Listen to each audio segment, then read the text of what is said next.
Good evening, everybody, and welcome to Carving It Up Live right here on Facebook Live, YouTube, and on Twitter. As always, I'm Bryson Carver. We've got a great show on tap for you guys tonight. A lot of quarterbacks talk. If you are a fan of quarterbacks, as I am, then this is your show. We're going to talk some Lamar Jackson. I've sort of come to this realization after this very long sort of battle between the two sides, between Lamar Jackson, who is his own agent, he's representing himself, and the Baltimore Ravens, that, well, I'll save it for my second segment because I think it's about over. I'll get to that later in the show. And by the way, I think it'll be better for both sides. Derek Carr, the Jets. I touched on this a little bit yesterday, but I want to go more in depth into this today.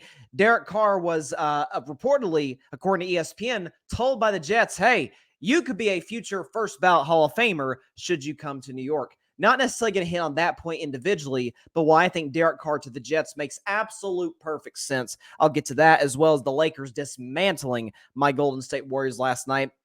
I will talk Warriors, but I feel like that was a big moment for the Lakers, and I'll explain why for two reasons. Two big reasons that last night's win over the Warriors was huge for the Lakers, and it's not just because they beat the reigning, defending NBA champions. And at the end of today's show, apparently, the Dallas Cowboys, according to reports from Sports Illustrated, are intrigued by C.J. Stroud to possibly replace Dak Prescott. I am here to tell you that will be a massive mistake at the end of today's show. But first, let's start with the very interesting bombshell report that came out from The Athletic this morning. From who wrote this piece? Okay, this is just from The Athletic staff. But they wrote that Russell Wilson asked for Pete Carroll and John Schneider, the Seattle Seahawks general manager, to be fired in 2021 before he was traded a year later. Now, for the record, Russell has denied this. Russell Wilson, if we have the tweet here. Okay, Russell said, "I love Pete, and he was a father figure to me, and John believed in me and drafted me as well. I never wanted them fired. All any of us wanted was to win. I'll always have respect for them and love for Seattle." So Russell's denied it. And look, at this point, it's kind of this person said something, this person said something. We're just going to have to wait for it to play out. But what I think is very fascinating about the whole situation from top to bottom, do I necessarily believe that Russell said this explicitly, as this Athletic article points out? Not necessarily, but as the old saying goes, actions speak louder than words. And I know what Russell Wilson's actions told me and told everybody was that after the 2020 season, remember this? Russell's at Super Bowl 55. He just won the Walter Payton Man of the Year award the night prior. He's in the box in Tampa with his wife, Sierra. They're sitting next to Commissioner Roger Goodell, watching Tom Brady win his 7th Super Bowl title. Remember, they showed that one look. The CBS cameras showed that one look at Russell Wilson, and he looked absolutely miserable, as if the Super Bowl was the last place on planet Earth that he wanted to be. And then he does that interview days later with Dan Patrick, the great Dan Patrick. And he talks about how he wants more of a voice in the Seahawks organization. He wants there to be more of an emphasis on what he wants to do as opposed to what Pete Carroll wants to do, as opposed to what the offensive coordinator wants to do. What I also know is that Russell Wilson's agent, around that time, as Russell is saying, again, actions speak louder than words, that, no, I'm great with Seattle, love Seattle, want to stay in Seattle. By the way, my agent put out these 5 teams that I wouldn't care to be traded to. Remember, the Raiders were on that list. The Chicago Bears, I remember, were there. Plenty of teams that were out there as potential destinations for one Russell Wilson. And so you have that. And again, this is not a source saying that Russell's agent put it out. Russell's agent explicitly put out the 5 teams, said, hey, Russell would love to be traded here if he were traded. Well, why is that even the question if you want to stay in Seattle long term? Again, talking out of both sides of their mouths. So I think it's absolutely possible. And again, the article goes on to say, Wilson was convinced that Carroll and Schneider were inhibiting his quest to win additional Super Bowls and individual awards, according to league sources who spoke to The Athletic. The quarterback had a preferred replacement in mind, Sean Payton, who had recently stepped down from the New Orleans Saints. So, and, you know, ironically enough, they're together. I think it's very fascinating that this story comes out now that Sean Payton is the head coach of the Denver Broncos. Listen, when stuff gets leaked, there's not just a reason it gets leaked, but there's a reason it gets leaked at certain times. Like Sean Payton's been the Broncos coach for a month. This may be, sort of the way for Russell or his camp or whoever put the story out there to The Athletic or the Seattle Seahawks to say, hey, Russell's good with Sean Payton. Let's ride, as he would say. Because Sean Payton, remember that opening press conference in Denver? Remember that opening press conference? He was asked by, I think, if I'm not mistaken, he was either Jordan Schultz of ESPN or one of the media members in Denver about Russell having his own personal quarterback trainer, absent of the Denver Broncos, show up at the facility and work with Russ. And Sean Payton interrupted the reporter. And just as cool, but as much as he can enforce it, in one single statement, he's like, yeah, we're not doing that here. That's all he said. He said, I haven't heard of that, but that's not going to happen here. Now, I agree with Sean Payton. It's odd to have your own personal quarterback trainer at the facility. I'm fine. Listen, I'm fine with quarterbacks having trainers away from the team. That's fine. You got to get better individually, of course. But to have him show up at the facility when you already have quarterbacks coaches is very, very odd, considering Russ hasn't exactly accomplished as much as some of the best quarterbacks of the league. But lay that aside. I think it's really interesting that this comes out. The Athletic article goes on to point out Wilson placed his request to fire the coach and GM in February of 2022. Within days of his call, top team officials met and decided to pursue trading the 9-time Pro Bowlers, per sources. So basically, when Russ put this out, Seattle's like, okay, we got to move on. Because ultimately Pete Carroll and John Schneider are like, aren't we in charge? We can move this guy. And, you hear about the stories, all the stuff that come out of Seattle. We don't have enough time to get into today, although there's a story by Yahoo Sports talking about this new story that validates Pete Carroll's backhanded shot at Russell Wilson about not wearing a wristband. It's really interesting. This says, Russ was talking about Geno Smith wearing the wristband. And this says in the Athletics reports, the same one talking about Russ wanting out of Seattle. The story chronicles the Broncos' Week 2 game against the Texans, where the crowd was famously chanting down the play clock to help Nathaniel Hackett. But several team sources said that Hackett typically relayed the play calls to Wilson with 20 to 25 seconds left on the 40-play clock. And this was the case against Houston, leaving more than enough time. Those sources said Wilson sometimes struggled to repeat the calls efficiently or offer too much instruction to teammates in the huddle. So it appears. I mean, we were bashing Nathaniel Hackett. Oh, this terrible clock management. And I'm not here to say Nathaniel Hackett was great at the clock management thing. I've seen 12-year-olds playing Madden that are better at clock management than some NFL and college head coaches. But some of that appeared to go on Russ. Clock management wasn't an issue in Seattle. Second he steps foot in Denver, it is. Because he did not wear a wristband. I don't want to make more out of a wristband than there's being made out of, but I don't know. The fact that all these stories are getting leaked now is very interesting. It also puts more pressure on Russ as it pertains to the Sean Payton aspect of it. Because now it's, okay, Russ, you wanted out of Seattle. You wanted the GM and the coach fired, but you wanted out of Seattle, you got traded to Denver. Okay, you got your way there. Not to mention you got, the second biggest contract in the NFL as it pertains to average annual salary. Check. And then finally, you got the guy you wanted. You got Sean Payton. Check. You got the receivers. Jerry Jeudy still had an outstanding year considering the instability at the quarterback position in Denver. Tim Patrick comes back from injury.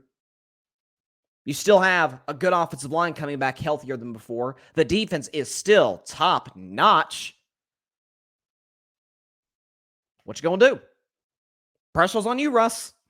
And as for Seattle, They're sitting pretty right now because reportedly they're working on an extension with Geno Smith. We'll see what Geno gets. I'm not going to speculate on what the length of the contract is, guaranteed money, average annual salary, but my guess is Geno's going to get a nice contract. They got $1 million draft picks from the trade with Denver. They got those starters, Noah Fant, and I think they got that interior defensive lineman who's been good for them. And Seattle's sitting in a division where the Rams have their guys coming back and their coach coming back, but have literally no depth.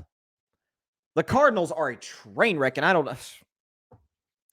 Jonathan Gannon might be the worst head coaching hire of the cycle. I'm not even kidding. And then you got the San Francisco 49ers, who are stacked, are one of the most well-run rosters of the league. They don't know what they're at quarterback. Is it Lance? It's not going to be Brock Purdy.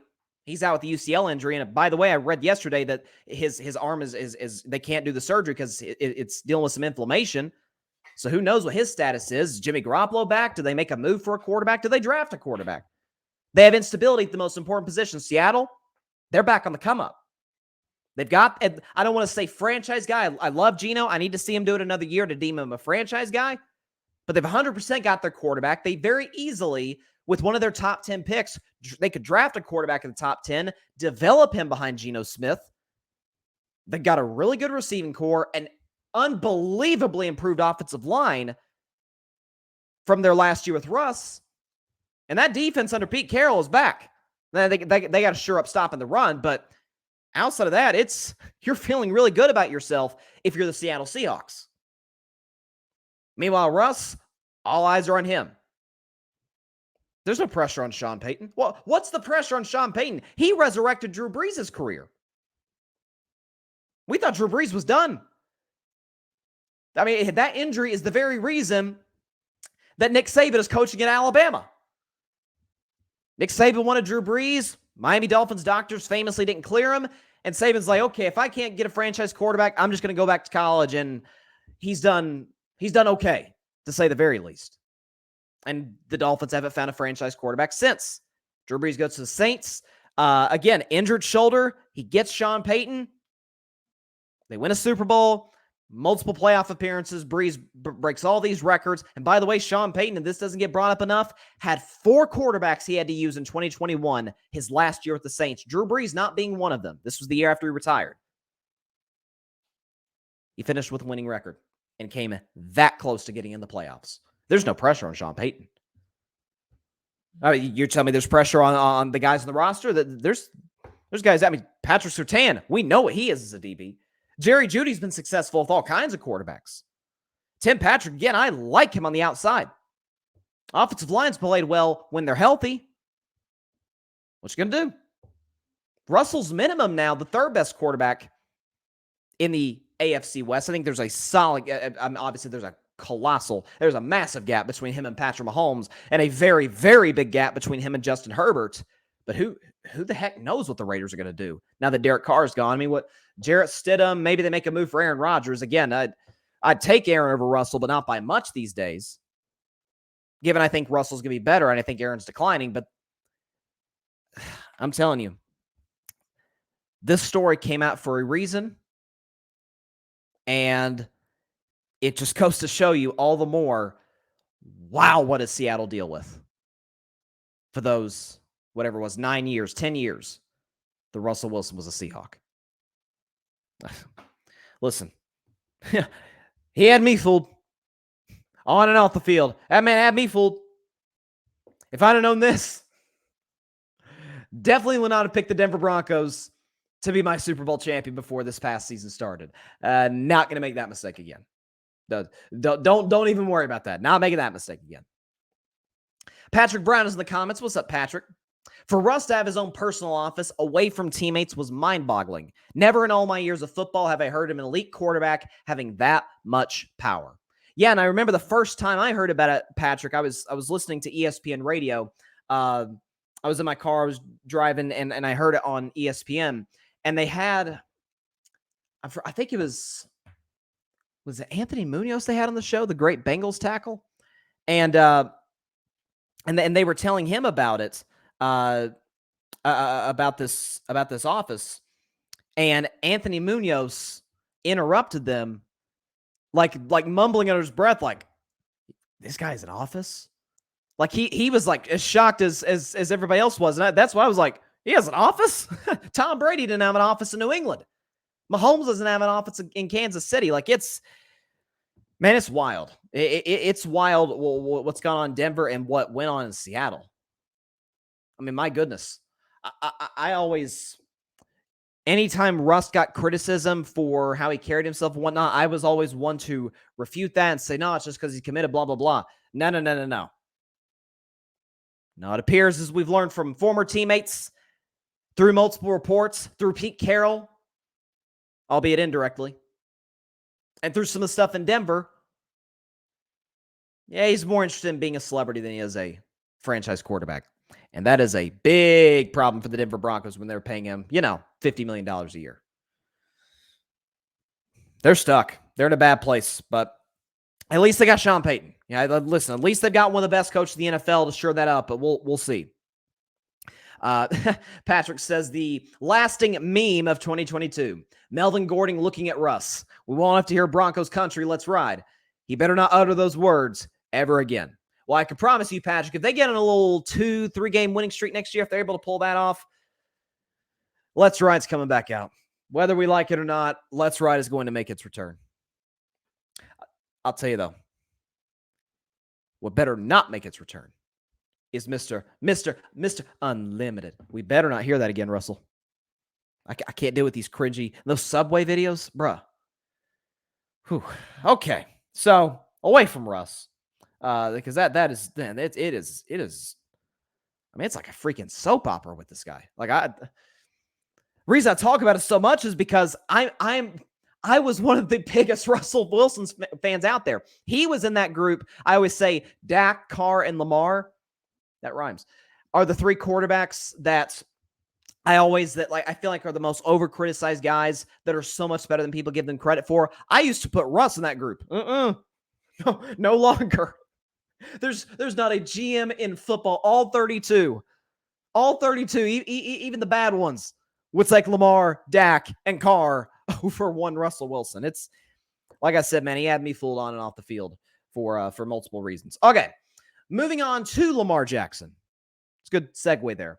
So obviously we've been talking about this contract situation for a good year now, about whether or not the Ravens are going to give him the money that he wants. Of course, the reports have said that he wants a long-term contract.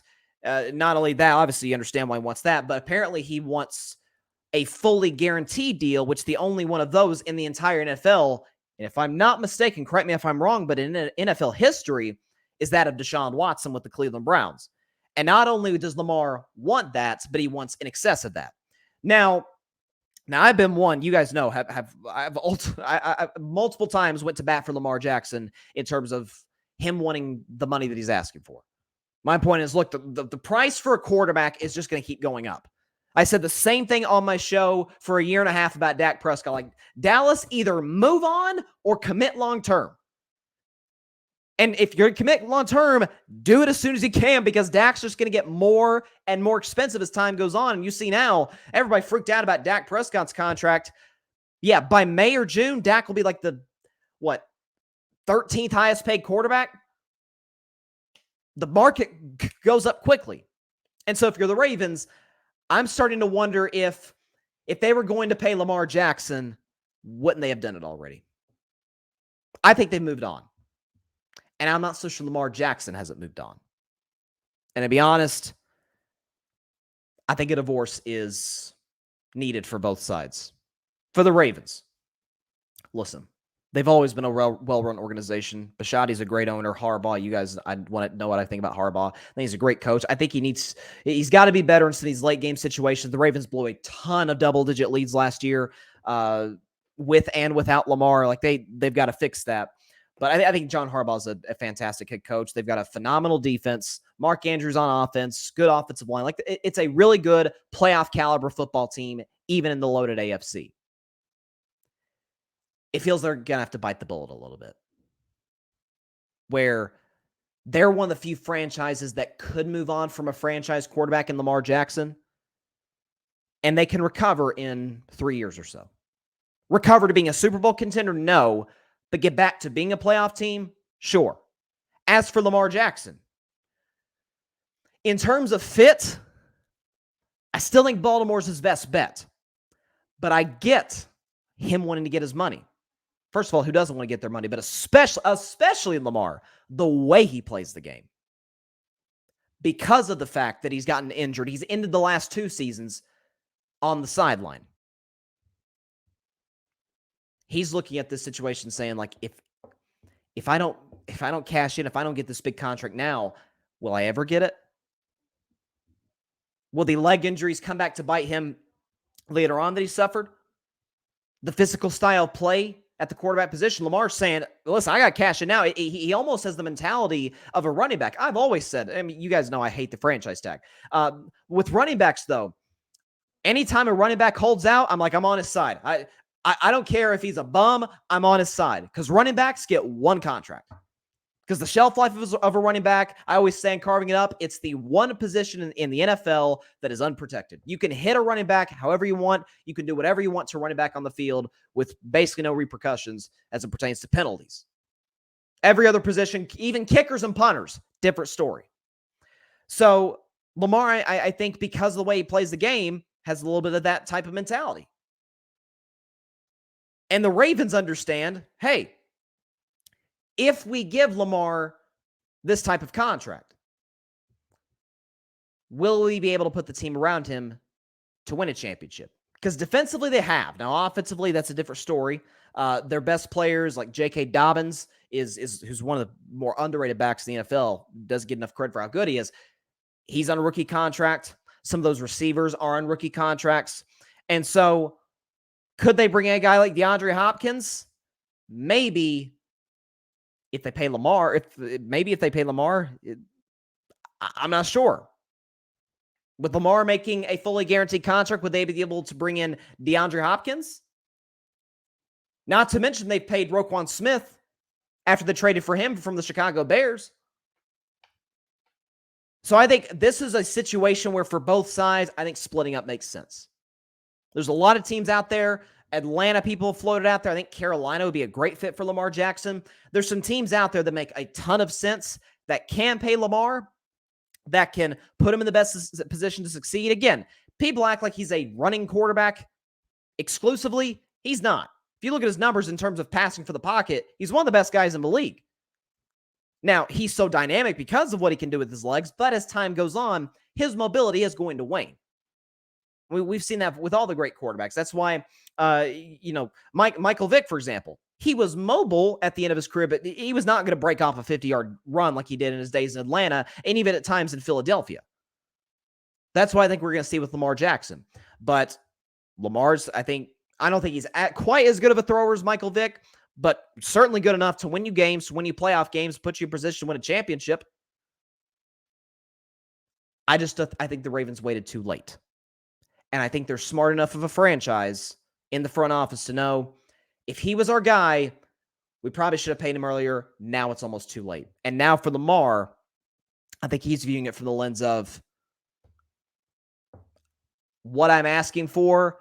I don't think that they can pay me. I don't think they can give me that. And also, too, for the Ravens, don't forget this. They can franchise Lamar and trade him. And the franchise tag, again, I hate the franchise tag, but it's not the end of the world for Lamar because they can tag him, but if they trade him elsewhere, then another team can give him money, can give him a fully guaranteed deal, can give him a long-term contract. Now, there are sources, I saw Stephen A. Smith on First Take this morning say that multiple sources had told him close to Lamar Jackson that he is not asking for a long-term deal. Now, does that change things a little bit? We'll see. We'll see how that entire situation plays out for Lamar and for the Ravens. But as it stands now, I don't see a scenario in which the two sides move on unless both sides make some serious concessions. The Ravens got to be more willing, and Lamar may have to not necessarily lower the price as far as average annual salary, but in guaranteed money, maybe. Again, That's why owners were so mad at the Cleveland Browns for giving Deshaun Watson what they gave him. Obviously, because the off-field stuff, but the fact that it was a fully guaranteed deal. I get why players would want that, especially this is football. From the player's perspective, yeah, I'm trying to get every dollar I can possibly get. I don't know. It's a complicated situation. It's one I don't see getting resolved anytime soon. And I think it's safe to say Lamar Jackson's played his last game as a Raven. So Atlanta's in the picture. Again, I think Carolina's a good fit. You pair him with Frank Reich, who's one of the better offensive coaches in the NFL, with some of the weapons they got there and a great defense in a terrible division. Put Lamar and the Panthers today, they are locked to win the NFC South. Absolutely. Even if the Bucs get Jimmy Garoppolo, which reportedly is possibly in the running, you add Jimmy to the Bucs. Yeah, sure, they're a 7, 8, 9 win team max. Add Lamar to Carolina, especially the way they played towards the end of the year. Adding Frank Reich, that's a playoff team. That is a 100% the playoff team in the NFC. Saints can't get their act together. Atlanta is a mess. And Carolina, to my knowledge, has all the money in the world to pay Lamar Jackson. Certainly more than the Ravens do. So both sides can get their way. And again, for the Ravens, they can get a lot of assets for Lamar Jackson. And how many teams in the NFL draft better than the Baltimore Ravens? I mean, that not many. Ozzie Newsome, who was there for a long time. I think Lamar Jackson actually was Ozzie's final first-round pick before he retired. But I'm forgetting the name. Is it Eric DaCosta? I think that's his name. I want to make sure I'm getting his name correct. Eric DaCosta, the GM of the Baltimore Ravens. I'm pretty sure that's their new guy. I forget his name all the time. Eric DaCosta. Yeah, he's the general manager for the Baltimore Ravens. Okay. So they draft well as anybody. Again, they pull out that trade for Roquan Smith. And they can get some draft picks in exchange for what they lost in Roquan Smith for Lamar Jackson. Are they a playoff team next year because of it? No, but this is an organization that can rebuild like that. I mean, how many years? I know the Ravens haven't been around all that long. They've only been around since about the mid-90s. How many years have the Ravens just sucked? Not many. And that's with some pretty average quarterback play. Joe Flacco won a Super Bowl. Let's be real, folks. Dude was an average quarterback who played amazing in the playoffs, by the way. Joe Flacco is? Joe Flacco is Madison Bumgarner. Remember Madison Bumgarner? He was good. Like, he was their ace for the Giants. But in the playoffs, dude went to a whole new level. Turned into freaking Sandy Koufax once October rolled around. Patrick says, soon as Joe Burrow and Justin Herbert get their bags, Lamar will want a few $1 million more. Ravens could have got him at the going market. Watson's guaranteed contract messed up future contracts. All right, listen, you can always count on the Browns to screw things up. You can always count on Cleveland sports to screw things up. Although I do like the Guardians because I love Terry Francona because of, first of all, he's a great dude. He's a great general manager, and he led my Red Sox to 2 World Series titles. So Terry's always going to be my guy. He's the only reason that I don't hate the Cleveland Guardians. Every other team, Cavs, nah. By the way, this is a good time to remind everybody out there that the Cleveland Cavaliers have not beaten the Golden State Warriors in 5.5 years. Okay, so moving on to another quarterback. Again, this is the quarterback show. We'll get to Lakers-Warriors after this, but Derek Carr's on the market. He's obviously released by the Las Vegas Raiders recently. And so he's going on this free agent tour, which I couldn't be happier for the man that he's finally getting to decide where he goes. He's getting to be around organizations that genuinely want him. In Vegas, before that, Oakland with the Raiders, I mean, it was nobody bought into him. Del Rio did for a little while in 2016, 2017, but especially once Gruden came in, Gruden never liked Carr from the start. He was always more critical of Carr than most coaches are of their quarterbacks. Now, is that a Gruden thing? Maybe, but it felt like he went a little overboard with some of the Carr criticism, especially after games where Carr played fine. And then you have what Carr had to deal with in 2021 with the Gruden situation, with all the stuff that happened with the Las Vegas Raiders and getting that team to the playoffs. I mean, they're 6-7, folks. They're dead in the water. And he leads 2, I know it was minimum 2, might have been 3 game-winning drives in those final 4 games to get them in the postseason. And then last year, dealing with all kinds of chaos with Josh McDaniels, who I said from the beginning was a bad head coaching hire. And the expectations that came with adding Devontae Adams. Chandler Jones wasn't what we thought he'd be, adding to that pass rush. And so there's a lot of chaos with the Raiders. Not to mention that, as I have said multiple times, in the 9 years in Vegas, the highest defense, the highest ranked defense he ever had was in the low 20s. He never had a defense inside of the top 20. Top 20. Forget 10. Top 20. So he's having to win shootouts every week. That is why the Jets makes perfect sense for both sides. I know the Jets are in the quarterback market. You know, for Lamar Jackson, for Aaron Rodgers, and for Derek Carr. They just met with him recently. Aaron, to me, makes the least sense.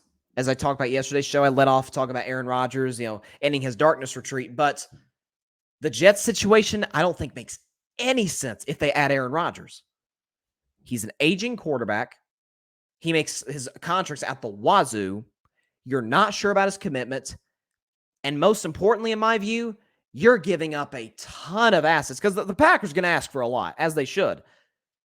You're going to have to give up a lot of draft picks, maybe a starter here or there, for a guy who max will be there, 2 years? If you're lucky, 3? Considering that this is a Jets organization that's on the come up. Talking about the Ravens who draft well. Joe Douglas with the Jets has done an amazing job in the draft. Outstanding talent on the offensive side. They could improve the offensive line, but they can correct that in the draft. They can correct that. They can spend money in free agency. The defense is, got nothing bad to say about them at all.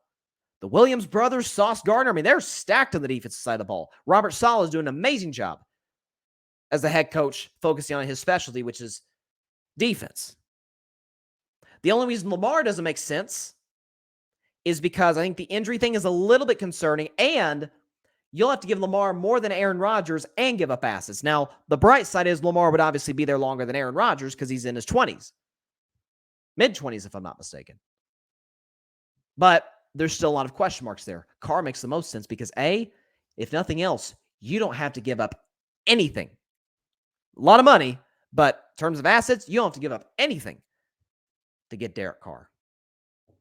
Secondly, I'm serious when I say this, and guys, listen, NFL quarterbacks, NFL players are unbelievably disciplined. All professional athletes are, but NFL players in particular are unlike anything I've ever seen.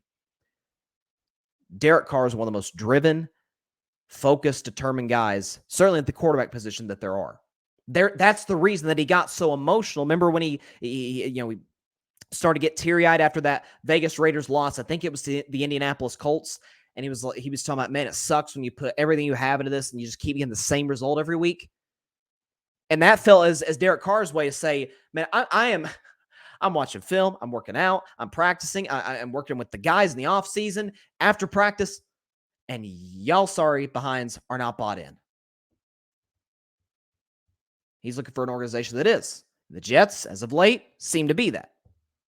They just have a massive gap at the most important position, and that is obviously quarterback. So you pair him with a young receiving core that's headlined by Garrett Wilson. You give him Breece Hall. You finally give him. Now, he had a running game last year with Josh Jacobs. That was the only time he had a solid, consistent running game. And they had to go away from the running game because they were trailing all the time. So Josh Jacobs was as valuable as you would hope because you weren't often playing with the lead. You would be now with Breece Hall, with hopefully, an improved offensive line because you have an amazing defense. Takes the ball away, gets to the quarterback, is outstanding in the red zone. By the way, you're in a division where a lot of, outside of Buffalo, obviously, who has Josh Allen, a lot of quarterback concern and instability. New England's got Mac Jones. You heard me talk about Mac Jones yesterday. You've heard me talk about Mac Jones for 2 years in the show. Never been high on him. He's yet to give me a reason to be high on him. And then the Dolphins with Tua, same thing. I think Tua is absolutely better than Mac. I'd take Tua in a heartbeat over Mac Jones. But there's a lot of holes there. And this is like the second or third straight offseason. Dolphins tell you, again, actions speak louder than words. Talking about Russell Wilson. Same with the Dolphins. They tell you every year, we're in on Tua. Well, I've yet to see you go into an offseason not flirting with other quarterbacks who are on other teams. They're not even free agents. That's essentially tampering. I don't have an issue with tampering, but that's kind of breaking the tampering laws of the NFL. So, fit-wise, makes all the sense in the world. Now, he stays in the AFC, so you do have that aspect to it, but you give him the adequate weapons, and you finally, for literally the first time in his career, give him an elite defense. He's never had an average defense. Now he's got one of the best in the league. Now he's got a top 5 level defense that's young. You've got cap space. You can go make some moves for some guys. Hey, who's to say they don't go out and get a DeAndre Hopkins? Who's to say? Who's to say?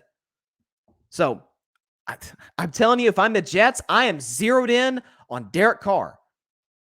Again, I don't have to give up anything to get him. I do for Lamar Jackson, assuming he gets franchise tagged. I definitely do for Aaron Rodgers. This to me makes easily the most sense. And I promise you, when this move is made, because Derek Carr's got a lot of haters out there. You're going to hear a lot of people. You may hear some Jets fans talk about, man, we had a chance to go get Aaron Rodgers, a 4-time MVP. We settled for Derek Carr.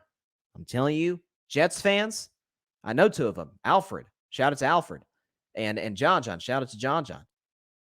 All of Jets fans. You're going to love this guy. I promise you, commitment, consistency, talent, productivity, and you give him help. You've got the adequate pieces in place. Do I think Derek Carr lifts the Jets to a championship contender? Not yet. Again, there are still holes in the roster, and they are still a very, very young team. But a year from now, spend some money in free agency. Some of these draft picks continue to get better. We're sitting here talking about, hey, Buffalo Bills better watch out for the New York Jets in that AFC East. And teams like, dare I say, the defending Super Bowl champion Kansas City Chiefs, watch out. Cincinnati Bengals. I mean, Derek Carr came that close to beating Joe Burrow in a playoff game, came within 10 yards of tying the game and sending it to overtime in Cincinnati with the Raiders. Given those pieces with the Jets. The Jets, who, by the way, have given Cincinnati some trouble the last 2 years with Zach Wilson. Or Joe Flacco, whoever their quarterbacks have been in those games. Mike White, that one game in 2021.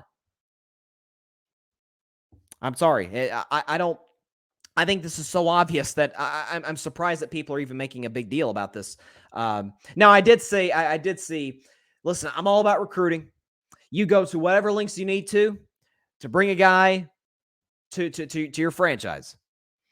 But when I heard Diana Rossini on ESPN say that the Jets told Derek Carr, you will be a first ballot Hall of Famer when you sign with us.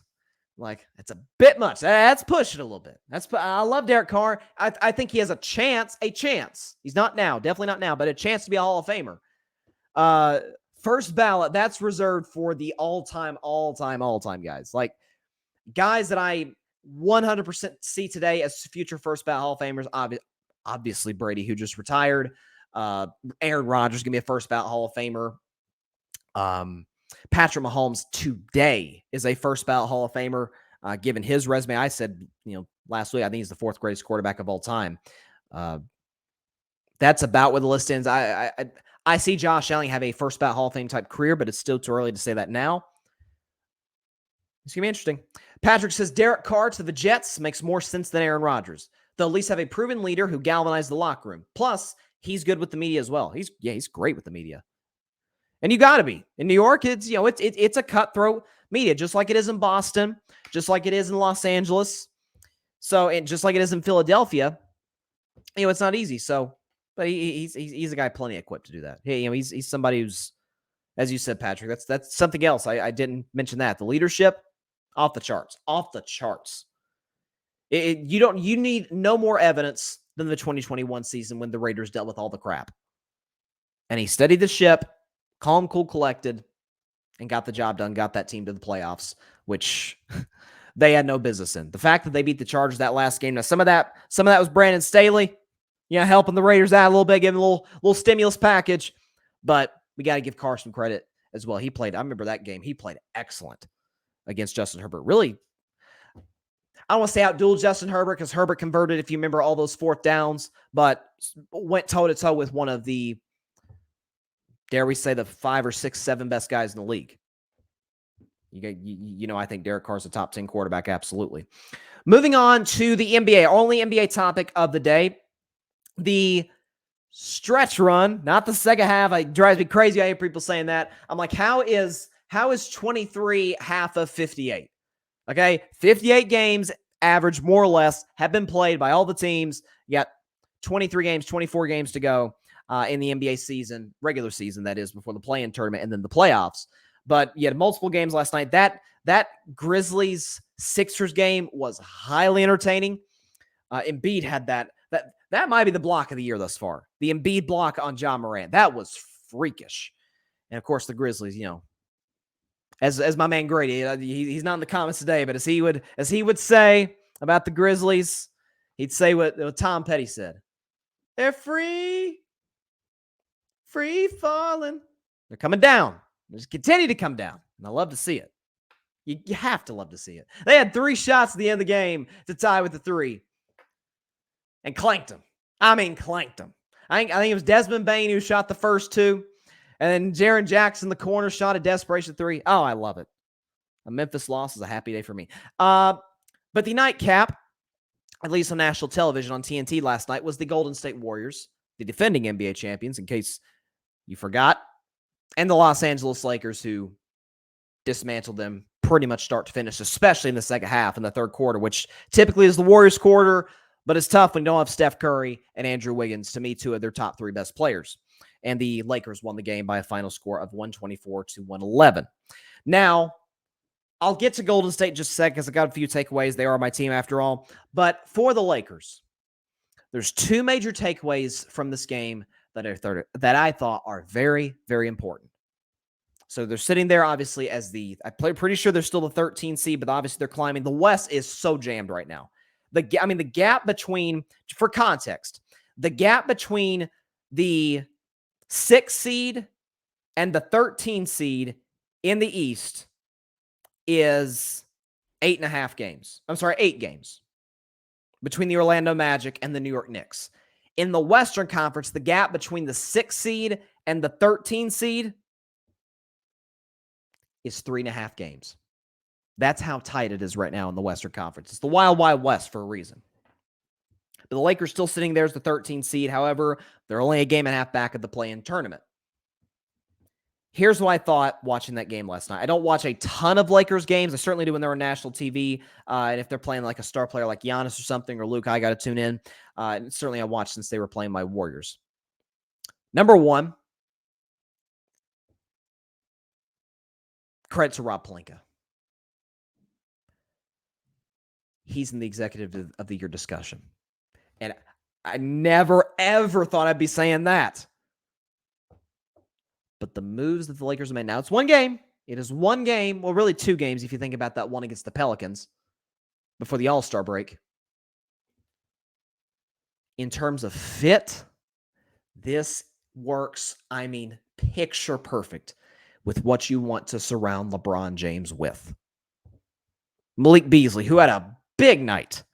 Yeah, discount the fact that Malik Beasley scored 25 points last night with 7 of 11 from 3 and was just outstanding the offensive end. He was everywhere on the defensive end with hustle plays, even the offensive glass, staying with loose balls, giving the Lakers extra possessions. He was great.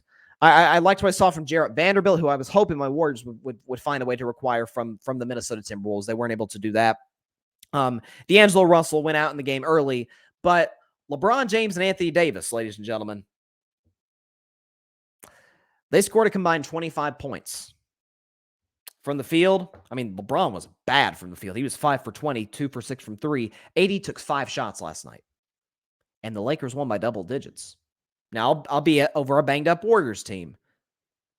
And you see some of those guys come off the bench. Mo Bamba looked good shooting threes. He airballed that first one, but he hit that one after that. You guys, I'm looking down the list. That Troy Brown Jr. was good. Dennis Schroeder was fine off the bench, gave you 13 points. I thought, what's his name? Austin Reeves was everywhere. Forget the fact that he was perfect from the field. He was everywhere on the defensive glass, played good individual defense. This Lakers team, now they're not a championship contender. I said that in yesterday's show. They are not a championship contender. I cannot see this team winning 4 straight rounds. I can't. 4 straight 7-game series. However, healthy, they're a lot to make the playoffs. They will, I'm comfortable in saying they'll need the play-in tournament to do that, being that they're a game and a half out of that last spot, the 10 seed, but they're getting in the playoffs.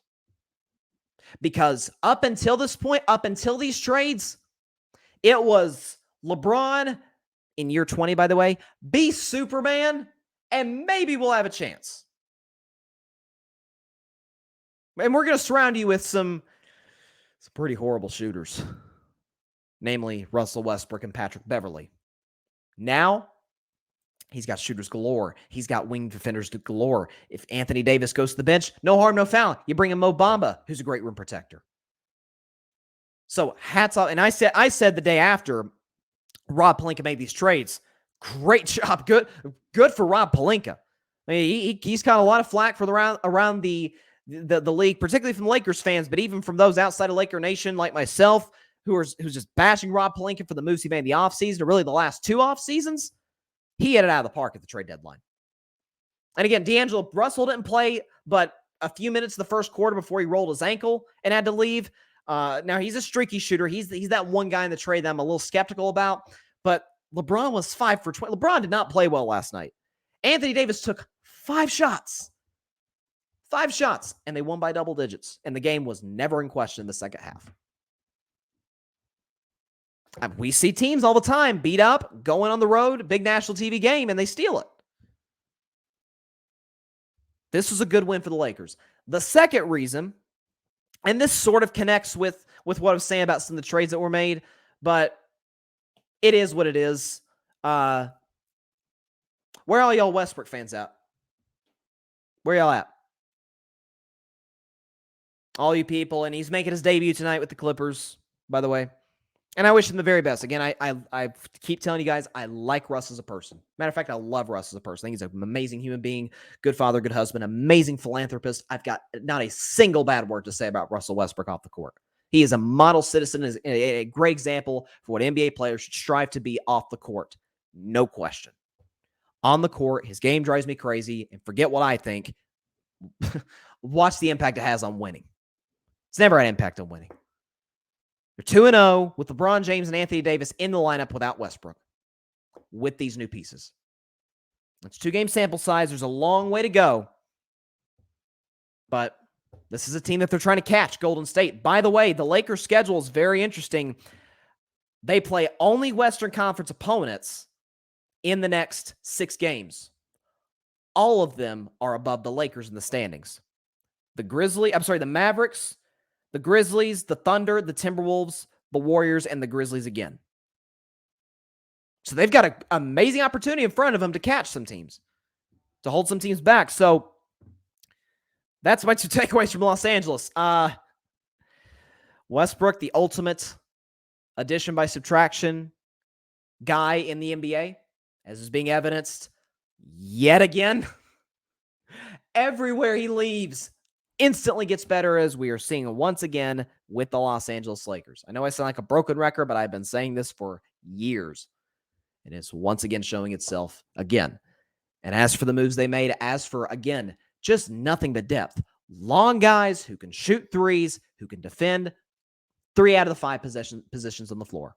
Some cases 4 of the 5. Great job by Rob Pelinka. And for LeBron James, now he doesn't have to be Superman every night. Now he doesn't have to score 35, 40 points just for the Lakers to have a prayer's chance. Now, I still have questions about Anthony Davis and his aggressiveness and how committed he is to this new experiment with the Lakers that is obviously thus far working to perfection. We'll see. We'll see. But we're going to get to see the Lakers against Luka and Kyrie and the Mavs. Is this tomorrow or Sunday? Sunday. It's a nationally televised game as well, too, on ABC in the afternoon. And then they travel to Memphis to take on the Grizzlies. It's one of the rare times out of the year that I'll be pulling for the Lakers. They've got some big games ahead of them against some good teams. We'll see if this continues to materialize. But thus far, you can't deny what you're seeing in the court. It looks really good. As for my Golden State Warriors, again, I'm not going to make it too much out of one loss. You don't have your best player. You don't have either your second or third best player, Andrew Wiggins, who, again, best wishes to Andrew Wiggins. He's reportedly away from the team due to a family matter. Obviously, we're not aware of what's going on, but prayers to Andrew and his family and everybody involved, and hope that everything is able to work out, because you wish the very best for him and everybody involved. But Golden State has a defense problem. Safe to say. That will improve with the eventual return of Andrew Wiggins. Steph Curry is certainly a better defender than Jordan Poole, and I've always said Steph is nowhere near an elite defender.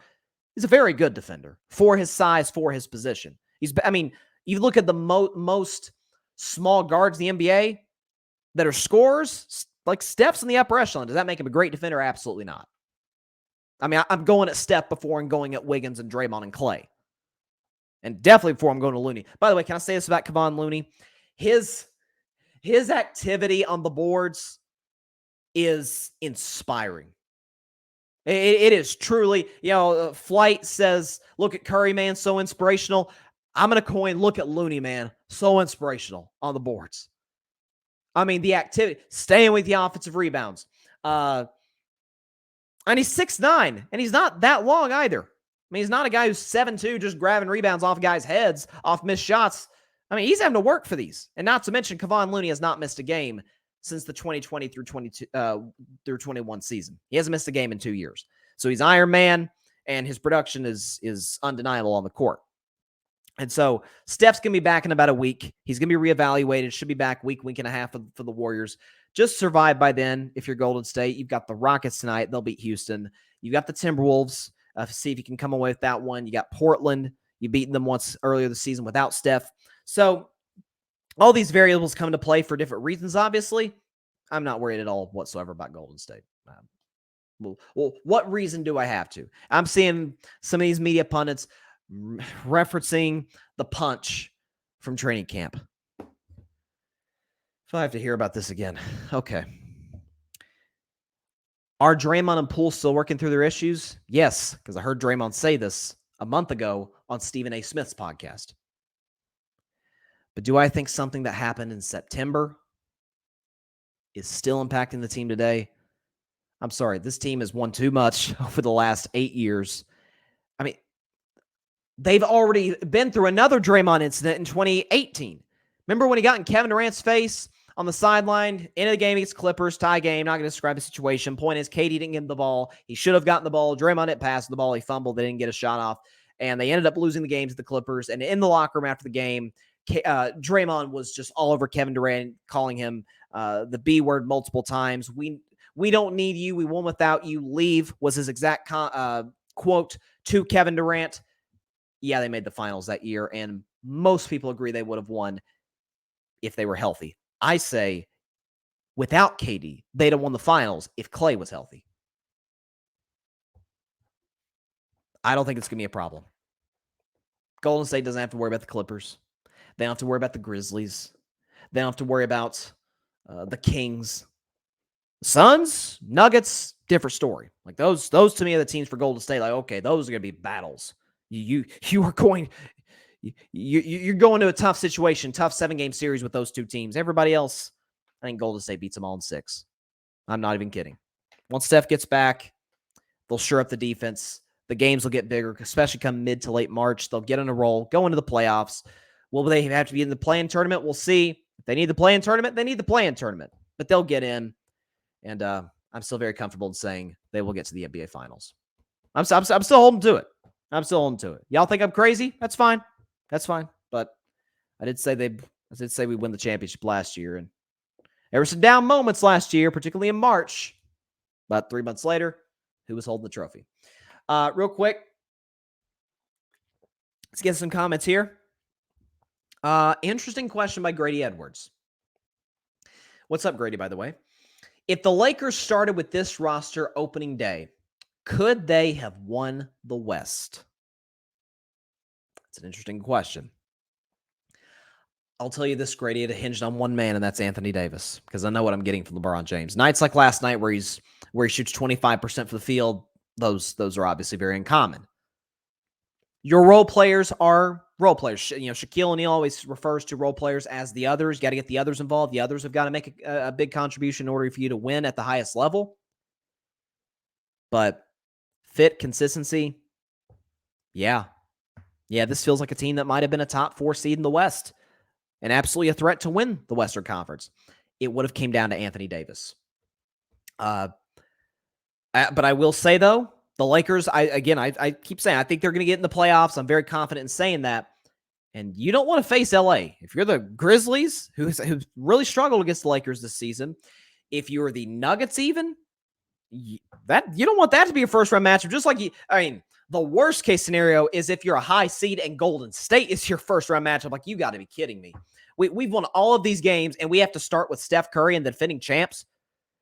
But second to that is, you got to be kidding me. We're a high seed, and we got to start with LeBron James in the first round. Are you kidding me? Like, that's demoralizing. But listen, the Boston Celtics started with Kevin Durant and Kyrie Irving last year and swept them. Now, that's a different dynamic. That team was never going to win a championship. But yeah, those are the worst possible. That is what you'd rather get the 3 seed and not have to face either of those teams in the first round. You'd rather have to deal with Sacramento or somebody like that, or the Clippers. Patrick says, LBJ and AD combined for 25 points. Lakers still win by 13 points. Yeah, that's like I said, very impressive win. Grady asks, what went wrong with James Wiseman on Golden State? I'd say number one, Grady, at the top of the list was injuries. He got hurt with about a month left in his rookie season, and if you look at his rookie highlights, I remember watching that season. Kid showed promise. And I loved him coming out of Memphis. And I was thrilled when the Warriors took him in 2020, but he got hurt at the end of his rookie campaign, missed his entire second year with the Warriors winning the championship. And it just feels like he's struggled to kind of insert himself into the lineup. He was never able to get the minutes that he really needed to develop because he wasn't ready to contribute to a team that's in win now mode. And so now that he's in Detroit, he's in the perfect spot. Detroit's got a lot of young players, and James is going to get all the minutes he needs. Right? He's going to get 20, 25 minutes a game minimum, get an opportunity to be effective in the offensive and certainly on the defensive side of the floor. I still believe he has a chance to develop into a really good NBA player. I'm wishing nothing but the best for him. It's just the timeline. His timeline for development did not line up with Golden State's timeline, which was, okay, that's great. You need to develop, and we hope you develop in Detroit, but we're about winning now because this championship window, it's not going to be open a whole lot longer with our stars getting older, and we can't wait for one guy to develop and still field a contending roster from night to night. Grady says, Lakers ceiling is a series win and a hard-fought semifinals exit. I'd agree with that. I'd agree with that. And again, it depends on who they match up with. I said it yesterday. To me, the 3 best teams, the three teams I'm most confident in that will win the Western Conference of the, if any of these 3 teams are in the NBA Finals, I'm not shocked in the slightest. The Nuggets, the Suns, and the Warriors. If they're able to avoid one of those teams the first round, which seems pretty unlikely if they're the 8th seed because they probably face the Nuggets, I would pick Denver to win that series, but probably in 7 games. And yeah, semifinals feels about right. Because I don't trust the Clippers. Sacramento. By the way, can we just stop? Can we just stop and give the head coach, the coach of the year to Mike Brown? Shout out to Mike Brown. I mean, come on. Assistant for the Warriors for years. Mike Brown took over in 2017, albeit he had the greatest team of all time coaching. That helps. But when Steve Kerr missed multiple series with his back injuries and Mike Brown came in and went undefeated, did not lose a single playoff game as a coach. Again, I get it. He had the greatest team. He had Durant, Steph, Thompson, Draymond, Iguodala, Livingston, a great bench. I mean, that's, it helps. But no, I knew it was a good hire for the Kings. I did not see it working this well. So Mike Brown's coach of the year. Forget about it. He's got talent, De'Aaron Fox, Domantas Sabonis, but they were not supposed to be this good this year, and yet they are. So it's a credit to him. But yeah, he's doing a great job. Grady says, Lakers seal. No, I'm sorry. I already did that one. Patrick says, you can feel the energy in the crypt. Everyone was on the same page. It was a sigh of relief, to say the most. Absolutely. Grady says, if this was LeBron in 2018, even LeBron 2020, he could drag this team to the NBA Finals and maybe win it. I agree. I mean, look, is he declining in terms of his ability, as I've said numerous times, to carry a team? Yes. but he's still really good. Patrick, game of the night was Indy versus Boston. What a very entertaining game. Absolutely. That game went to overtime. I think it was 142, 138 was the final score. Listen, Pacers are a nice little team. Man, Tyrese Halliburton, a worthy all-star. I remember ripping the Kings for trading Halliburton because I'm like, this guy's a steal of the 2020 draft. Why are you letting him go? Well, the trade seemed to work out for both teams. Halliburton is flourishing, as I knew he would in Indiana. And the Kings are, just the 3 seed. Who saw that coming? Patrick, if the Westbrook signing backfires, it'll fall on PG-13. There's a reason Kawhi didn't return Russ's call in July of 2019. As a Lakers fan, let the blooper reel begin. And I was thinking about that too, Patrick. I'm glad you made that point about Kawhi because that report came out. I don't remember when it was, maybe a year, 2 years after Kawhi initially joined the Clippers. I remember that was that long week. Where's Kawhi going to go? Where's he going to go? And it felt like for a while, like, oh, crap, he's going to go to the Lakers. It's going to be LeBron, AD, and Kawhi Leonard. I think Magic Johnson might have messed that up a little bit by making it so public how interested Kawhi was in coming to LA. And Kawhi's, obviously very quiet, private guy is like, okay, this guy's going to say everything that's going on. I can't trust him. I can trust Jerry West. I can trust Doc Rivers. I can trust, what's the owner's name? I forget it. Steve Ballmer. Probably can't trust the people in LA to keep things quiet when I want them to be quiet. So, but there was that long wait, and we're like, okay, who's Kawhi going to team up with? If he leaves the Raptors, who's he going to team up with? People are floating Kawhi KD, which would have been lethal. Kawhi Kyrie, maybe? Kawhi and Jimmy Butler was one that was floated out there. Kawhi and Paul George was never one of the cards because Paul George was still in the Oklahoma City Thunder. And reportedly, Russell Westbrook wanted to team up with Kawhi Leonard, and Kawhi didn't want to. And now they're teammates with the guy that Kawhi did want to team up with, Paul George. So it's a very interesting dynamic. But I'd agree, Patrick. Some blame would definitely fall on PG if that were the case. Grady says, Mike Brown is no Luke Walton. JK, well, listen, I'm serious. Mike Brown is no Luke Walton. He's way better. He's doing a great job. And Patrick says, as our grid teammate would say, Barry Grant Jr., our grid teammate Barry Grant Jr. would say, nobody cares about NBA Siberia. That's a reference to Sacramento. Yeah, that's a very appropriate nickname for the Kings. Absolutely. Oh, here's an interesting one. Patrick asks, your thoughts on Quinn Snyder being named the Hawks head coach? I like it. I think Quinn Snyder is one of the better coaches in the NBA. I didn't love Nate McMillan losing his job. I think Nate's a solid coach. I think Quinn Snyder's a little bit better. I think he did an amazing job in Utah developing all that young talent.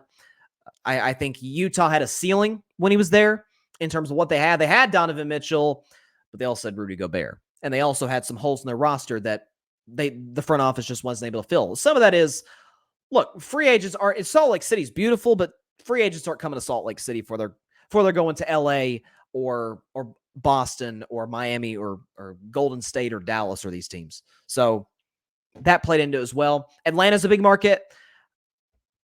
I love Trae Young. I was high on him out of the draft, out of Oklahoma in 2018.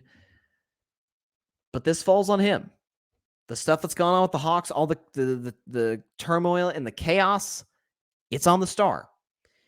There seem to be some maturity issues. And look, he's still young. He still has an opportunity to grow and improve off those. And who are we to not give him the space to do so? But reportedly, he had a lot of issues with Nate McMillan, and nobody has issues with Nate McMillan. So I don't know. I thought this comes back to Trae Young to me. And listen, Atlanta's not going to go very far in the playoffs. They'll be a play-in team. We'll see if they get in the postseason for the second year in a row out of the play-in tournament. But this is definitely a far cry from the team that made the Eastern Conference Finals 2 years ago with Nate McMillan as the head coach. I think some of it, is it Trae? Look, yeah, he understands the stardom that's come his way. Shoe deal with, I think, Adidas, right? He's the jersey sells and he's getting paid what he's getting paid. Maybe it starts getting to his head a little bit. It was like, hey, I'm the face of the franchise here in Atlanta. Can't nobody tell me anything. And that included Nate McMillan. And once he did try to hold Trae accountable, it became a problem. So hopefully Trey learns from this. I hate that Nate lost his job. I think he's a really good coach, especially on the defensive side of the floor, which that told you a lot about where the Hawks were internally. The fact that they have a great defensive coach who was a great defensive player, by the way, and they're horrible on defense. Part of that's because they have two defensive liabilities in Trae Young and in DeJounte Murray. But gosh, it was not good stuff happening in Atlanta. And they've got some work to do. Quinn Snyder's got his work cut out for him. It's a talented team. It's a good team. It's a playoff level team.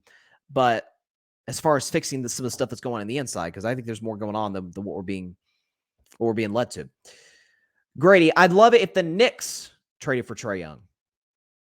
Well, as far as the Knicks getting a legitimate star, that's not to take a shot at Jalen Brunson, who I thought should have been an all-star, but Trae Young's obviously better than Jalen Brunson. That'd be interesting because Trae is like the next NBA player to have a rivalry with the Knicks fans. Obviously, the most notable is Reggie Miller and Spike Lee going back and forth with one another in the 90s. But Trae's sort of taken on that same sort of attitude. And I love it. It's entertaining for New York. It's entertaining for the NBA and for the fans to watch. But that'd be fun. That'd be a fun if you're able to team him up with Brunson. That's a heck of a backcourt. You'd obviously have to give up Julius Randle and some assets, but I still don't think any free agents are coming to New York City. I mean, if the goal is to build forget championship team, but a team that can maybe win a playoff series if you get lucky too, free agents aren't coming to the Knicks. I mean, Kevin Durant and Kyrie Irving passed on the Knicks to go to the Nets, to go to the second most popular team in the city. And all that stems from the top. It's good front office outside of the owner, James Dolan, who we know does not care about winning basketball games. Like, that's been evidenced for a long time now. But no, I like the Quinn Snyder hiring. I was a little bit surprised that Quinn didn't take over the San Antonio job, but I guess he's saying, hey, this is a ready-made job. I've got my players in place, where San Antonio is just flat out tanking. The Spurs, ladies and gentlemen, have lost 24 of their last 25 games. Like, since the new year came in, they've won one time. Like, they are in full-on tank mode. And this appears to be Popovich's final year, and what a career it's been.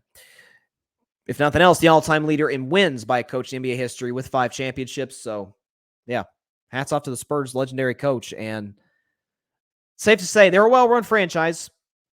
They're going to get back on their feet quickly. They're a team that can rebuild quickly with some of the draft picks they have, the young players they have, but it's going to take a minute. Last topic of the day, we're going to shift back to the NFL. It's only appropriate to end the show with a guy. He's still my guy. I'm no longer a fan of the team, but he's still my guy, and that is Rain Dakota Prescott, Dak Prescott, as we all know and love him. And there's a report that came out from Sports Illustrated that I think is very, very interesting and eye-opening. According to Sports Illustrated, do we have it here? Okay, yeah. According to Mike Fisher of Sports Illustrated, the Dallas Cowboys are, quote, intrigued by Ohio State quarterback C.J. Stroud. And so, obviously, C.J. Stroud is one of the highly touted quarterbacks coming out of this draft, along with Bryce Young and Will Levis. You guys know I am still very high on Hendon Hooker. Is it Tennessee bias? Yes, but listen, I see what the kid can do in terms of accuracy, mobility, and leadership. I think his tape speaks for itself. We'll see where he ends up getting drafted, but definitely pulling for Hendon Hooker. Anthony Richardson, by the way, is a guy being floated out there. I am not high at all on Anthony Richardson.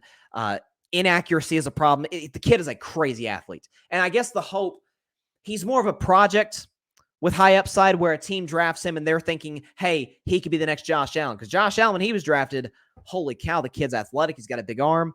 The dude is not accurate and has some serious turnover issues and things to clean up. Well, he has over time. The turnovers, not so much, especially since Dable left, but you get the idea. I don't love Anthony Richardson as a prospect. I'm really high on Levis. I like Bryce Young, but the size concerns me. And C.J. Stroud, I'm not sure what to think of, because the talent is there in terms of arm strength, accuracy. He's mobile enough. And by the way, he's an incredibly mature kid, great leader.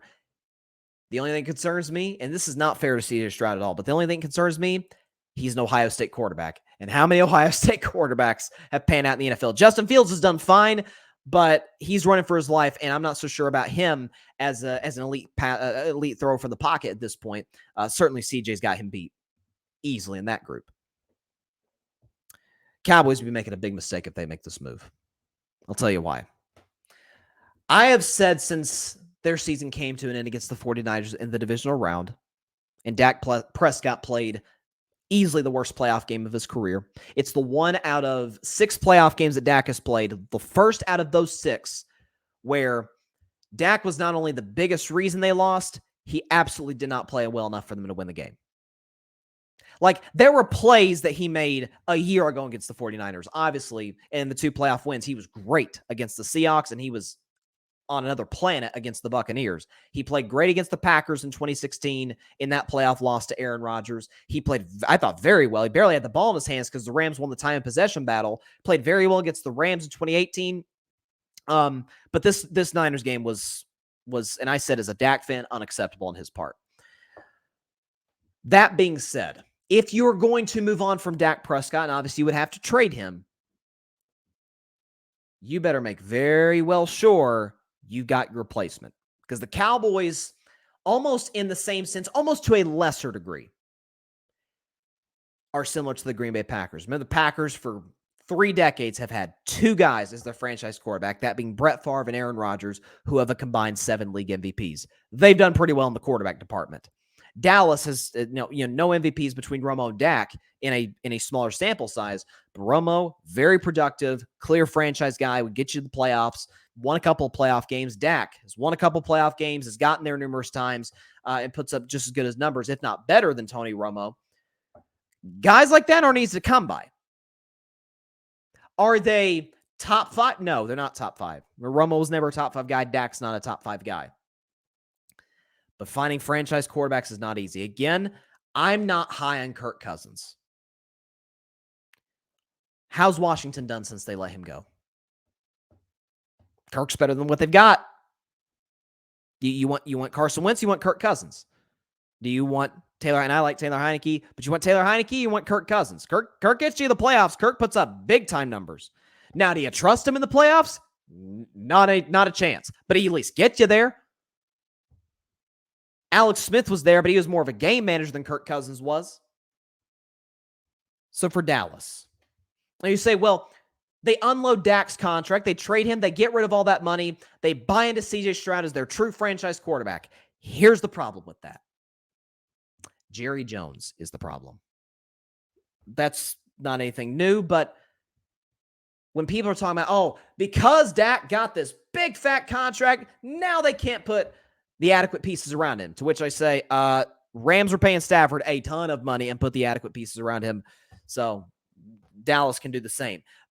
But let's just put the $40 million aside. Dak Prescott's first 4 years from 2016 to 2019, he made on average $680K per year. Like nowhere even in the ballpark of $40 million. Name the Cowboys' big free agent pickup in that time.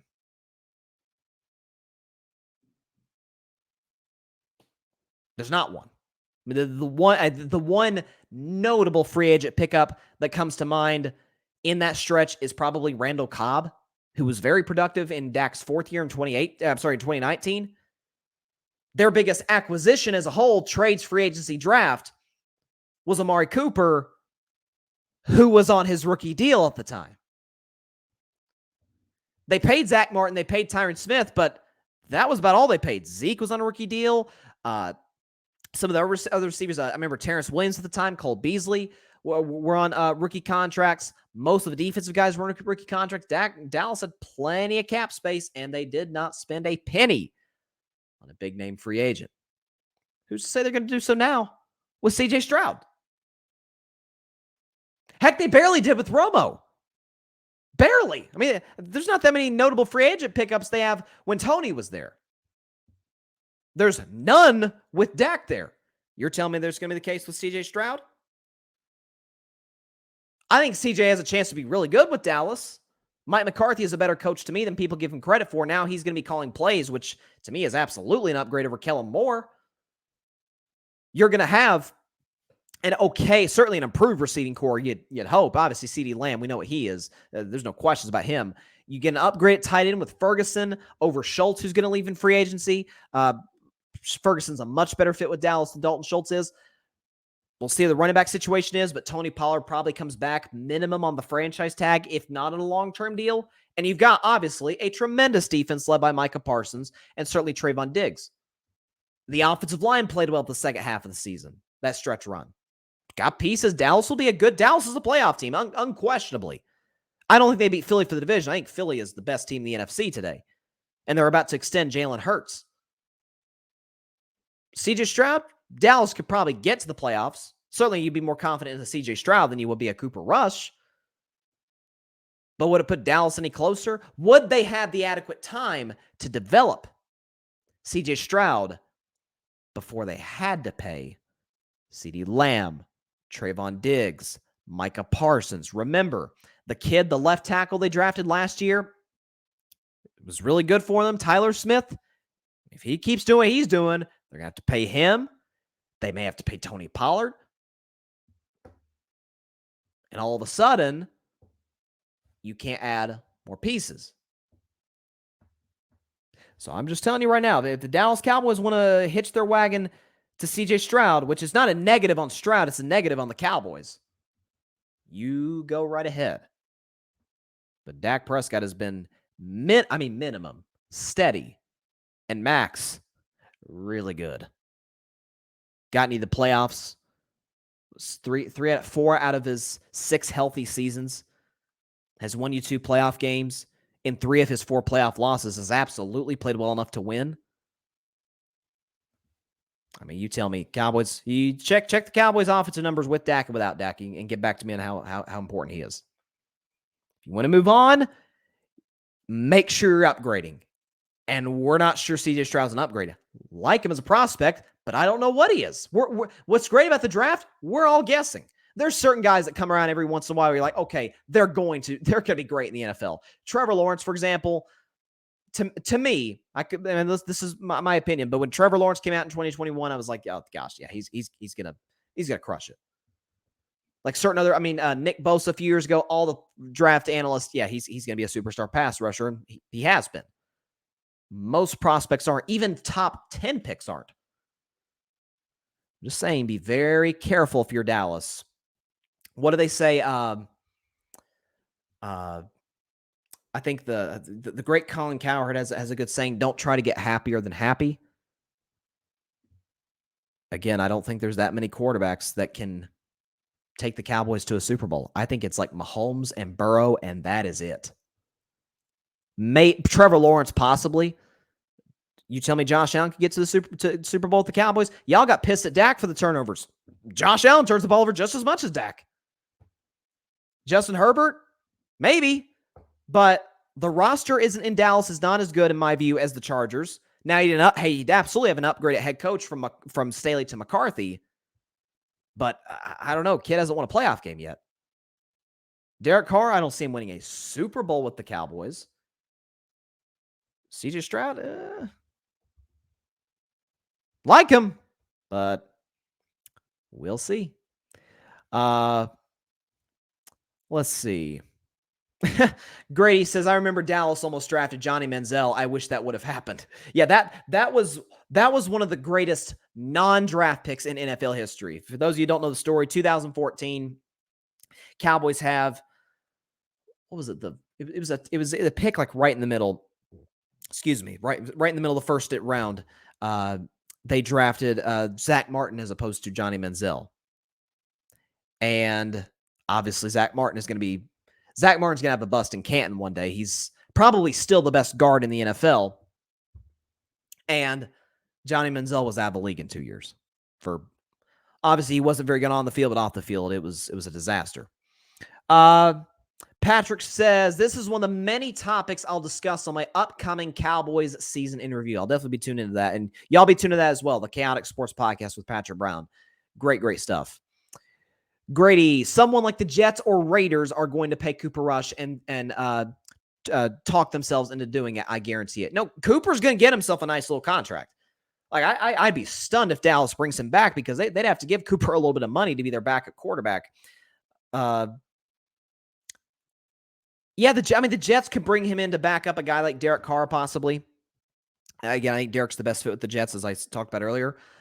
The Raiders, I think he'd have a chance to start for the Raiders over Jarrett Stidham. There'd be a quarterback battle. I would take Rush over Stidham, but I mean, I don't know. Do you see the Raiders going in with Cooper Rush? Cowboys won game with Cooper Rush, but you can credit that to Mr. Parsons. You can credit that. You can credit that man. You can credit the defense for doing the incredible job that they did when he came in there. Patrick says, I honestly can't see this happening. It would be a franchise ending to go all in and hope it works. I cringe hearing and reading it. If it were to happen, I'd be sitting in my humble loft waiting.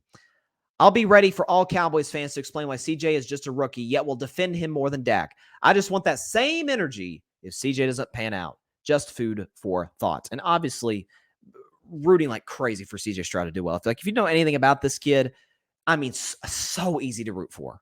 He's a great, great guy, and I really like him as a prospect.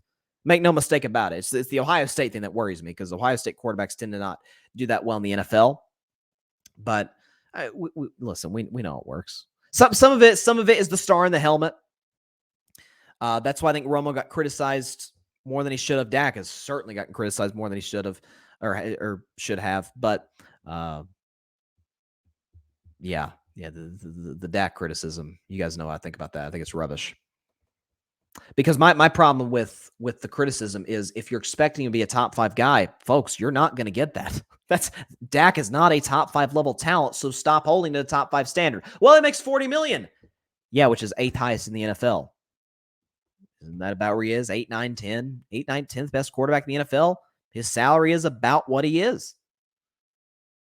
And by the way, this offseason, Dak's going to be like the 13th highest paid quarterback. I'm sorry, Dak's better than 13th. I cannot name 12 quarterbacks that are definitively better than number 4. We'll see. Grady says, I'm telling you, Bryson, Cowboys are going to give Mike McCarthy a Hall of Fame resume.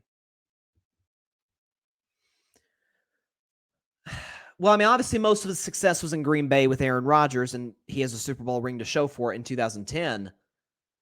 And he's, look, I didn't love the McCarthy hiring initially. I hated it 2 years in. I thought McCarthy did a good job last year. Not having Dak for 5 games, dealing with the injuries the Cowboys dealt with, and they won a playoff game. Like, the Cowboys have kind of gotten better every year under Mike McCarthy. First year, they won 6 games. Dak missed all but 5 games. The defense was historically bad. 2021 got to the playoffs, but lost a playoff game. 2022 got to playoffs and won a playoff game. So, I mean, theoretically, the next step would be NFC Championship game, but obviously there's been a very that lid for Dallas on NFC title game appearances is sealed shut right now. Grady, just because he's been around for a long time, I don't think he'll be a Hall of Fame head coach, but he is a good coach. Yeah, he is. He's a good coach. Great, would not go there. I don't think he's in the category of a McVay, an Andy Reid, a Kyle Shanahan. I don't think he's in that. And Mike Tomlin, I don't think he's in that class. But he's a good coach. He wins the games. He put the right situation around him. He can win double-digit games, get you the postseason year in and year out. I don't know if I necessarily see him as a Hall of Famer, though. That's the only skepticism I'd have. All right, that is all the time we have for today's show. Real quick announcement before I get out of here. Just wanted to let you guys know in advance, and I'll put this on social media, but I will not be on the show for the next 2 weeks. My goal coming into every NFL season, ever since I started doing Carving It Up 3.5 years ago, was to not miss a show during the football season. And now 2019, I started during October, which was the first year of me doing the show, which obviously the season was a month in. So, of course, I wasn't going to do the whole season that year. Last 2 years, some unforeseen circumstances came into play that forced me to miss time, like one of them being, that COVID thing. You would not have wanted to hear my voice when I had the virus. It was not pretty. But, some things, happen. Things happen in your personal life that you have to take a show off, 2 shows off from your podcast. This year, I was able to start to finish, not miss a show. It's for the love of the show. It's for the love of the NFL. It's for the love of you guys, the viewers, the listeners, for your incredible support. I appreciate it.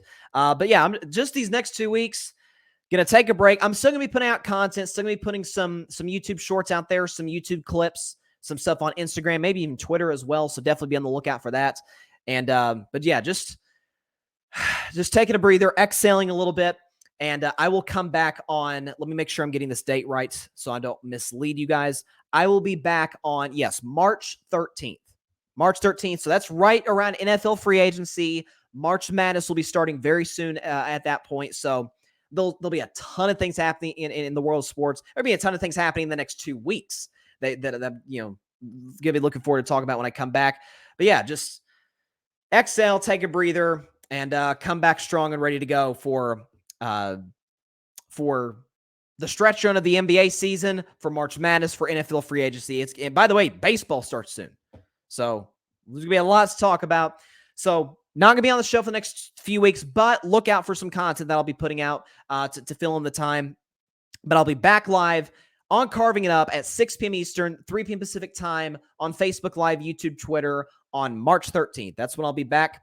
So yeah, I'll see y'all then. By the way, be sure to like, share, comment, take 2 seconds out of your day, hit that big subscribe button, helps the channel grow exponentially. And very important, please subscribe to the Grid Podcast Network. That is GRYD, the Grid Network. You can find my show on there. You saw Patrick with comments. You can find the Chaotic Sports Podcast, which it sounds like we have got a new episode coming soon, so definitely look forward to that. You've got Ryan Flowers, Clutch Sports Talk. You've got Barry Grant Jr., the All Even Podcast. Again, I cannot wait for a show soon. He won a bet. That's all I'm going to say. You have to watch this show to see what the bet is, but it is cold-blooded. It's going to be unbelievable to watch. So yeah, definitely check his stuff out. Ryan's stuff, Alfred's stuff. The Metropolitan Report is back. I love that show. He was able to bring it back. It's a Mets podcast, focusing on his favorite team, the New York Mets, but he does also talk other baseball as well. Great dude, very, very knowledgeable. It can talk baseball as easy as anybody that I've ever met. So please check out the new episode of the Metropolitan Report, which is available now on the Grid. It's outstanding. Again, like I said yesterday, I would suggest watching it on YouTube. It's a better overall experience to me watching it than listening to it, because he's added so many new things to the show that were not there prior. So please check out the Metropolitan Report. What else? The Cowboys Cam Fan Podcast. Check out their stuff. My guys, Anth, Adam, and Alex of the Cam Fan in Canada. They're putting out some great stuff. They're putting out some throwbacks from when they went to Minnesota, when the Cowboys beat the Vikings 40-3. Some awesome content. Check out their stuff. Listen, man, we're doing great stuff here at the Grid, so definitely be sure to check that stuff out. And I appreciate all the love in the comments. Grady Edwards says, "Take it easy, man." And John Rivera, it's too soon, John. It's too soon. It's too soon. He's got the goat emoji. I listen, man. I appreciate the love. I appreciate the love. I ain't the goat though. I ain't the goat. Listen. That's the goal. That is ultimately the goal. But. Yes, I appreciate the compliment, though, John. I really, really do. And to all those who support the show. I'll see y'all in about 2.5 weeks. Please be sure to take care of your physical and your mental health. Please be safe out there. God bless you all. Peace out. I'm on vacation, baby. Thanks so much for watching the show on YouTube. Be sure to click that big red subscribe button and go check out the other clips and full shows of Carving It Up Live. Have a blessed day.